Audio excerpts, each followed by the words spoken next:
Parce que finalement, ce déconfinement, on l'attendait avec impatience, mais finalement, on n'a pas fêté ça comme le Nouvel An ou comme Noël. Finalement, c'est pas si évident que ça de se déconfiner. Ben oui, c'est-à-dire que vous avez raison. On se posait tous la question de ce qu'il allait y avoir un feu d'artifice, quoi. Je veux dire, c'est comme la libération sur les Champs-Élysées. On a à boire et on s'embrasse tous. Et ben là, Dini, vous avez raison. On s'embrasse C'est pas. On loupé. se serre même pas la main. On se serre même pas la main. Donc, le paradoxe est là. Et donc, il y a forcément une frustration parce qu'on s'attendait à quelque chose. Et il n'y a pas ce mouvement. Et donc, il va falloir apprendre à vivre avec cette histoire, à vivre avec une nouvelle notion à laquelle on n'est pas habitué, c'est l'incertitude.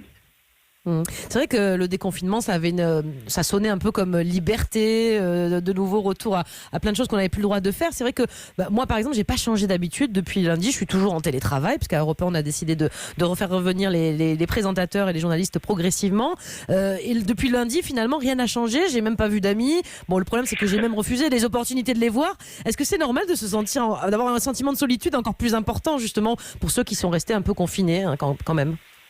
Ah, Mélanie, vous mettez le doigt sur un problème essentiel. C'est-à-dire que c'est comme un oiseau qui est en cage. Vous voyez, quand on ouvre la cage, l'oiseau, il s'envole pas tout de suite. Il met un certain temps avant de sortir parce que la liberté retrouvée n'est pas si facile que ça à acquérir et à s'approprier.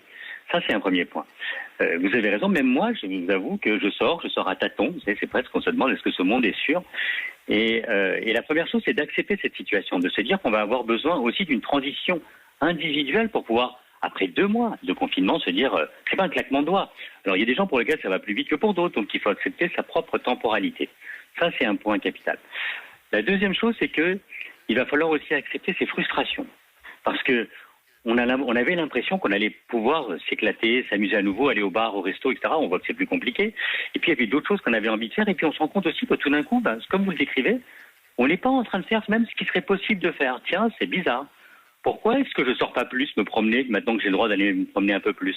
Eh bien, parce que tout votre système cognitif, votre corps a besoin de se réhabituer à quelque chose avec lequel il s'est distendu, il a pris de la distance, il n'est plus en lien. Donc soyez indulgent avec vous-même.